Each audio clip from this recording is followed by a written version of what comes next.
नमस्कार दर्शकों, जनसंपर्क वार्ता में आपका स्वागत है। आपके साथ मैं हूं श्रीकांत सोनी। माननीय प्रधानमंत्री श्री नरेंद्र मोदी जी के नेतृत्व में भारत वैश्विक महाशक्ति के रूप में उभर रहा है।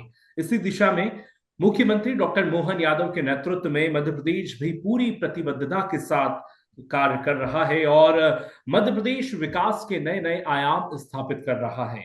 राजधानी भोपाल में फरवरी में एक ऐतिहासिक आयोजन होने वाला है, जिसके सभी साक्षी बनेंगे। ग्लोबल इन्वेस्टर समिट 2025 का आयोजन होगा 24-25 फरवरी को, जिसमें देश विदेश के बड़े उद्योगपतियों और निवेशकों का जमावड़ा लगेगा। प्रधानमंत्री श्री नरेंद्र मोदी जी भी इस आयोजन में शामिल होंगे। उनकी विशेष उपस्थिति रहेगी और उनका मार्गदर्शन मध्य प्रदेश को प्राप्त होगा। तो आखिर जो ग्लोबल इन्वेस्टर समिट है वो कितनी महत्वपूर्ण है और उससे मध्य प्रदेश को कितनी उपलब्धियां हासिल हो सकती है, इसी पर बातचीत करेंगे। हमारे साथ मौजूद हैं डॉक्टर राजीव अग्रवाल जी, जो कि इंडस्ट्री एसोसिएशन के प्रेसिडेंट हैं। सर, बहुत बहुत स्वागत है आपका जनसंपर्क के कार्यक्रम वार्ता में। नमस्कार श्रीकांत जी। सबसे पहले सर सवाल मैं आपसे यही पूछूंगा कि जो ये ग्लोबल इन्वेस्टर समिट है सर, ये क्या है, इससे किस तरह के लाभ प्रदेश को मिल सकते हैं सर? देखिए, कहते हैं आजकल दुनिया जो है वो ग्लोबल विलेज हो गई है। तो जब ग्लोबल विलेज का मतलब यह है कि लोग एक दूसरे से ज्यादा जुड़ गए हैं। और ग्लोबल इन्वेस्टर का मकसद यह है, जैसा कि नाम बता रहा है, कि पूरी दुनिया भर से, धरती भर के जितने भी देश हैं वहां से लोग इन्वेस्टर, मतलब जो यहाँ पर हमारे यहाँ आए और अपने उद्योग लगाएं, अपना पैसा लगाएं। ये इसका मकसद है। मकसद ये है कि मध्य प्रदेश को एक ब्रांड के रूप में स्थापित किया जा सके। मकसद ये है कि मध्य प्रदेश को संभावनाओं का उर्वरा भूमि बताया जा सके। मकसद ये है कि मध्य प्रदेश की ब्रांडिंग दुनिया भर में हो। मकसद ये है कि मध्य प्रदेश का कितना पोटेंशियल है वो उन इन्वेस्टर तक पहुंचे। तो इस इन्वेस्टर में जो लोग आएंगे वो देख पाएंगे कि हम यहाँ पर कितनी अच्छी तरह से कितने सारे काम कर सकते हैं, ताकि वो यहाँ पर इन्वेस्ट करें। ये जो ग्लोबल इन्वेस्टर समिट होगी, ये मध्य प्रदेश के इंडस्ट्रियल के लिए कितनी लाभकारी सिद्ध होगी? क्या बूस्ट मिलेगा सर इससे? बूस्ट ही होता है। श्रीकांत जी, बहुत बढ़िया सवाल है। नॉर्मली हम उद्योग लगा के काम करते रहते हैं और कई ऐसे उद्योग होते हैं जिनको ये समझ नहीं आता कि दुनिया को कैसे बताएं कि हम ये काम कर रहे हैं। लेकिन ग्लोबल इन्वेस्टर समिट से होता ये है कि दुनिया आपके दरवाजे पर आ जाती है। तो जी। एक शोकेस करने का मौका होता है। जब 21,000 विदेशी मेहमान आएंगे, इस धरा पर उतरेंगे, तो यहाँ की इंडस्ट्री के लिए एक बड़ा मौका होगा ये बताने का और दिखाने का कि हम तकनीकी रूप से, क्वालिटी के रूप से, सोच के रूप से और अन्य कामों के रूप से कितने सक्षम है, हमारे लोग कितने सक्षम हैं। तो वो काम ग्लोबल इन्वेस्टर समिट बहुत बखूबी करता है। होता यह है, जो इन्वेस्टर है वो प्रपोजल देते हैं। वो क्या करेंगे?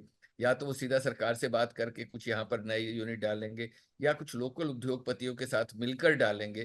किसी भी कीमत पर, किसी भी हालात में लोकल उद्योगों को फायदा होगा। दूसरा, जब कोई एक बड़ा यूनिट आता है, चाहे वो विदेश से आए या लोकल में आए, तो आसपास पूरी एक इकोसिस्टम खड़ा होता है। छोटे छोटे ऐसे दसियों उद्योग लगते हैं जो उनकी बहुत सारे रॉ मटेरियल्स को, उत्पादों को, उनको पूर्ति करते हैं। एक ट्रांसपोर्ट का सिस्टम खड़ा होता है, कैंटीन का। तो जैसे कोई उद्योग आता है, आप समझिए पूरे जगह की, पूरे एरिया की कायाकल्प होने लगती है। तो बड़ा फायदा मुझे इसमें दिखाई दे रहा है आने वाले दिनों में। जी सर, GIS 2025 से क्या उम्मीदें हैं सर आपको? उम्मीदें ये हैं कि जो स्थानीय उद्योग हैं वो दुनिया को पता लगे। मंडीदीप को और मध्य प्रदेश को, आसपास के उद्योगों को जो दूसरे हैं, बगरौदा, मैं सिर्फ मंडीदीप ही नहीं सोच रहा हूँ, बगरौदा है, अचारपुरा है, गोविंदपुरा है, मंडीदीप के दूसरे हैं, और उसके अलावा ग्वालियर है, जबलपुर है, इंदौर तो खैर सारी दुनिया जानती है। ये विश्व पटल पर स्थापित हो पाए, लोग जान पाए कि मध्य प्रदेश में और हमारे इस हिस्से में टेक्नोलॉजी का बहुत उन्नत काम होता है। हमारे यहाँ आईटी का काम हो रहा है, हमारे यहाँ ट्रैक्टर बन रहे हैं, हमारे यहाँ एलोपैथी आयुर्वेदिक दवाइयाँ बन रही हैं, हमारे यहाँ आई होम्योपैथिक दवाइयाँ बन रही है, हमारे यहाँ कपड़े बन रहे हैं, हमारे यहाँ धागे बन रहे हैं, मैट्रेस बन रहे हैं, पैकेजिंग बन रही है, प्लास्टिक गुड्स बन रहे हैं, फूड प्रोडक्ट बन रहे हैं। जबरदस्त टूरिज्म का स्कोप है। ये तब समझ आता है जब ऐसा इन्वेस्टर। तो मुझे बड़ी आशाएं हैं कि आने वाले दिनों में आप बहुत सारा परिवर्तन देखेंगे। टूरिज्म बढ़ेगा, टेक्नोलॉजी, हमारे ऑटोमोबाइल सेक्टर बहुत स्कोप है वो बढ़ेगा, टेक्सटाइल क्षेत्र में मध्य प्रदेश में बहुत बड़ा स्कोप है वो बढ़ेगा, हथकरघा उद्योग एक बहुत बड़ा उद्योग है, उसको संभावना मिलेगी। तो कुल मिलाकर यहाँ से मुझे रास्ता जो सीधा दिखाई देता है वो सिर्फ ऊपर ही ऊपर और बेहतरी ही की तरफ दिखाई देता है।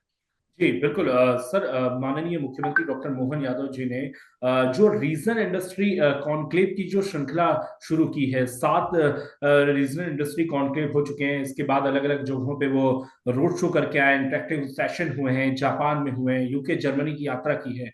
तो ये जो और 2000 का जो ये 25 है, ये उद्योग वर्ष के रूप में भी उन्होंने घोषित किया है। तो आप किस तरह से देखेंगे कि मध्य प्रदेश निवेश की दृष्टि से अगर देखें तो पिछले साल 1.5 साल से एक नए दौर से गुजर रहा है? जी, बिल्कुल ठीक कहा आपने। आपने मेरे मन की बात ही कह दी। शायद इंडस्ट्री पर इतना फोकस पहले कभी नहीं रहा। ये तो शब्द ही नहीं सुनने में आया था कि उद्योग वर्ष। तो ये अपने आप में बताता है कि पूरा साल उद्योगों पर फोकस रहा।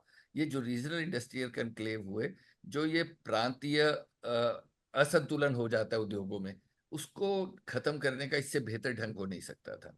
आप समझिए, अ, अगर किसी एक क्षेत्र में बहुत सारे उद्योग हैं, वहां के युवाओं को तो रोजगार मिल रहा है, उनको बहुत सारी संभावनाएं भी दिखाई दे रही हैं भविष्य में। लेकिन ये बात तो हर जगह के युवा के लागू होनी चाहिए। या शेड्यूल को युवा को भी उतना ही मौका मिले, सागर के युवा को भी उतना मौका मिले, मंडला के युवक को भी उतना ही मौका मिले।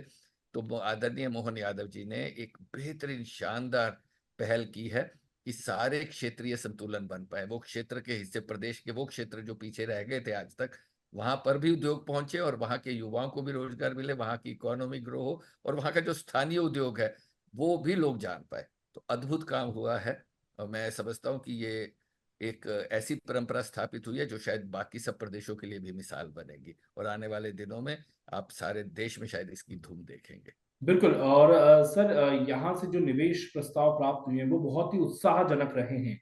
तो जब इंडस्ट्री पर फोकस होता है और फिर जीआईएस है, तो क्या आप ये मानेंगे कि ये मध्य प्रदेश के लिए गेम चेंजर साबित होगी? देखिए साहब, किसी भी राज्य के लिए, किसी भी देश के लिए, किसी भी प्रदेश के लिए उद्योग ही गेम चेंजर है। अगर दुनिया में किन्हीं भी शहरों का नाम आज आप सुनते हैं, मैनचेस्टर हो, लिस्टर हो, वो इसलिए जाने गए क्योंकि वहां पर बड़े बड़े उद्योग लगे, वहां लोगों को अपार संभावनाएं मिले, उनके भविष्य मिले।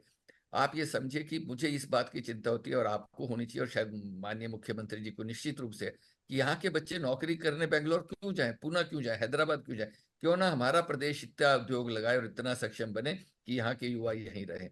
और मुझे तो बड़ी जबरदस्त आशा बनती है जब मैं इस तरह के कनक्लेव देखता हूँ।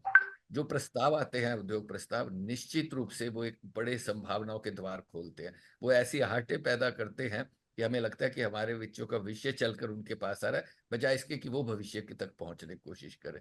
तो इन इन्वेस्टर में जितने भी वो पर प्रस्ताव आएंगे, मैं कहता हूँ सब ना भी आए, जितने भी आएंगे उनका स्वागत है। और जितने आएंगे उससे एक सकारात्मक परिवर्तन होगा, निश्चित रूप से होगा। इकोनॉमी में होगा, रोजगार में होगा, व्यवसाय में होगा। बिल्कुल। आखिरी सवाल मेरा सर रोजगार से जुड़ा हुआ ही था आपसे। जी, जेआईएस जो होगी सर, ग्लोबल इन्वेस्टर समिट, उससे रोजगार के लिए कितनी संभावनाएं आप देखते हैं सर? श्रीत भाई, ये बात बिल्कुल ऑटोमेटिक होने वाला काम है। पहली बात तो मैं बड़ा उत्साहित हूँ इस बार।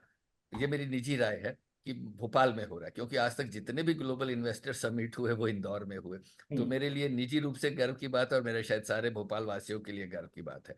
दूसरी बात जो आपने नहीं पूछी, लेकिन मैं कहना ये चाहता हूँ कि हमारे मन में सबके ये है कि भारत भूमि का अतिथि देवो भव जैसा अनुभव हम अपने सारे आने वाले मेहमानों को, आगंतुकों को करवा पाए। उनको हम ऐसे ट्रीट करें जैसे हमारे घर में कोई कार्यक्रम है, शादी का या मंगल कार्य है, और हमारे मेहमान आए हैं। इस बात पर हम सब बड़े उत्साहित है, और मैं चाहता हूं कि ये मेरे शहर के सारे लोग, मेरे उद्योग के सारे लोग ये करें। आइए उद्योग में संभावनाओं की बात करते हैं। एक छोटे से छोटा उद्योग भी लगता है ना श्रीत जी, तो उसमें 8 10 15 लोगों को रोजगार मिलता है। और आप इस बात को सिर्फ ये मत समझिए कि 10 लोगों का रोजगार है। एक कमाने वाले के पीछे 4 लोगों का पेट पलता है।